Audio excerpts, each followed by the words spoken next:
Hello, আসসালামু আলাইকুম। কেমন আছেন আপনারা সবাই? আই হোপ ভালো। আমিও আলহামদুলিল্লাহ অনেক ভালো আছি। চলে এলাম আবারও আপনাদের সাথে নতুন করে শেয়ার করার জন্য আরও একটি রেসিপি নিয়ে। রেসিপিটি হচ্ছে চিকেন তান্দুরি। চলুন কিভাবে খুব সহজে চিকেন তান্দুরি তৈরি করা যায় সেটি শেয়ার করি। তো প্রথমেই আমি চিকেন তান্দুরি করার জন্য 2 কেজি ওজনের একটি ব্রয়লার মুরগিকে 4 টুকরো করে ভালোভাবে পরিষ্কার করে নিয়ে নিলাম একটি বাটিতে।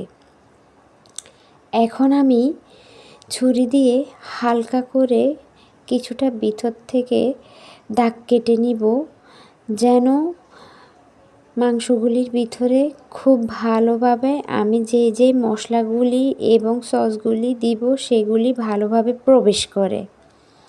প্রথমেই আমি দিয়ে দিলাম আদা এবং রসুন বাটা 1 টেবিল চামচ। এরপর আমি দিয়ে দিলাম 1 চা চামচ জিরার গুঁড়ো, কিছুটা হলুদ গুঁড়ো দিয়ে দিলাম। এরপর আমি দিয়ে দিচ্ছি তান্দুরি মশলা। তান্দুরি মশলাটা দিয়ে দেওয়ার পরে এখন আমি দিয়ে দিব 1 টেবিল চামচ ভিনেগার। এরপর দিয়ে দিলাম 1 টেবিল চামচ উঁচু করে গুঁড়ো দুধ। গুঁড়ো দুধটা আমার দিয়ে দেওয়া হয়ে গেলে এখন আমি দিয়ে দিলাম 1 প্যাকেট ম্যাগি ম্যাজিক মশলা। এরপর দিয়ে দিলাম 1 টেবিল চামচ সয়া সস, 1 টেবিল চামচ ওয়েস্টার্ন সস, 1 টেবিল চামচ ম্যাগি সস এবং পরিমাণ মতো টমেটো সস। দিয়ে দিলাম পরিমাণ অনুযায়ী লবণ এবং এগুলিকে আমি দিয়ে দেওয়ার পরে ভালোভাবে মেখে নিব। চিকেনগুলিকে উল্টিয়ে পাল্টিয়ে যেন সবগুলি চিকেনের ভিতরে মশলাগুলি ভালোভাবে প্রবেশ করে এবং সুন্দর একটি কালার আসা পর্যন্ত আমি এগুলিকে সুন্দর করে মেখে নিব। এগুলিকে আমি উল্টিয়ে পাল্টিয়ে দেখতেই পাচ্ছেন কিভাবে ম্যারিনেশন করতেছি। এগুলি ম্যারিনেশন হয়ে যাওয়ার পরে আমি পুরো রাত নর্মাল ফ্রিজে এগুলিকে রেখে দিব। আর সবশেষে অ্যাড করে দিলাম সরিষার তেল কিছুটা। দেখতে পাচ্ছেন কতটা সুন্দর দেখা যাচ্ছে।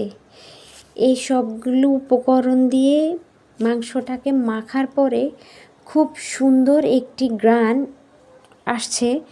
যখন আপনারা বাসায় ট্রাই করবেন দেখবেন। এরপর আমি চুলায় একটি প্যান বসিয়ে দিলাম, দিয়ে দিলাম 2 টেবিল চামচ সয়াবিন তেল এবং 2 টেবিল চামচ সরিষার তেল। তেলটা হালকা গরম হয়ে আসার পরে আমি এক এক করে আগে থেকে ম্যারিনেশন করে রাখা চিকেনগুলি এক এক করে দিয়ে দিচ্ছি। দিয়ে দেওয়া হয়ে গেলে আমি এখন মিডিয়াম আঁচে চিকেনটাকে হতে দিব ঢাকনা দিয়ে। এরপর কিছুক্ষণ পর পর ঢাকনাটা তুলে এগুলিকে উল্টিয়ে পাল্টিয়ে দিব। আপনারা বিশ্বাস করুন, এটা দেখতে যতটা না লোভনীয় দেখা যাচ্ছে, খেতে দুর্দান্ত মজা। প্লিজ বাসায় অবশ্যই ট্রাই করবেন। আমার বাসায় এটা আমার বাচ্চারা থেকে শুরু করে যে কেউ আসলেই খুবই পছন্দ করে। তাই আমি এটা যে কোনো সময় বাসায় গেস্ট আসলে এবং বাচ্চাদের জন্য তৈরি করি। এটা খেতে খুবই মজা। বিশ্বাস করুন, বাসায় একবার হলেও ট্রাই করে দেখবেন। বাচ্চারা চেটে পুটে খাবে।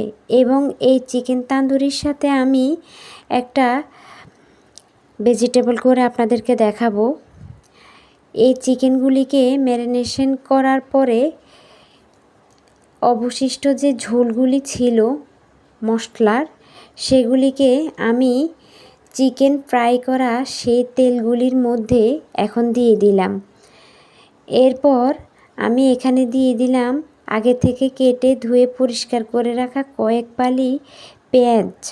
পেঁয়াজের টুকরোগুলি অ্যাড করার পরে এই পর্যায়ে আমি দিয়ে দিব কিছুটা ক্যাপসিকাম। আমার ক্যাপসিকামগুলা ফ্রোজেন ছিল, আপনারা চাইলে এখানে ইনস্ট্যান্ট ক্যাপসিকাম অ্যাড করতে পারেন। এরপর আমি এগুলিকে নেড়ে চেড়ে দিচ্ছি যেন ভালোভাবে মশলার সাথে সবগুলি মিশে যায়। তারপর দিয়ে দিলাম কিছুটা চিলি ফ্লেক্স। এখন দিয়ে দিব অল্প একটু ওয়েস্টার্ন সসটা আমার দিয়ে দেওয়া হয়ে গেছে। এখন আমি দিয়ে দিব ম্যাগি সস। ম্যাগি সসটাও আমার দিয়ে দেওয়া হয়ে গেছে। এখন আমি দিয়ে দিলাম কিছুটা চিনি। চিনিটা কিন্তু অবশ্যই দিবেন, এতে কিন্তু স্বাদের ব্যালেন্সটা খুব ভালো আসে।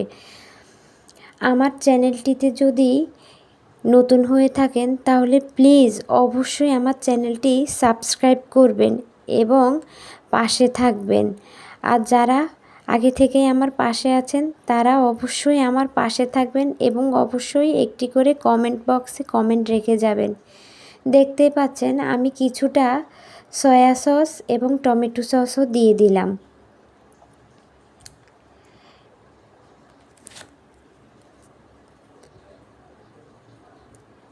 দিয়ে দিলাম কিছুটা লবণ। এরপর ভালো করে নেড়েচেড়ে সব কিছু মিশিয়ে নিলাম। দেখুন আমার রেসিপিটি কতটা সুন্দর হয়েছে এবং খেতেও দুর্দান্ত হয়েছে। প্লিজ আমার পাশে থাকবেন, ভালো থাকবেন, সুস্থ থাকবেন এবং নিরাপদে থাকবেন। দোয়া করবেন। আল্লাহ হাফেজ। আসসালামু আলাইকুম।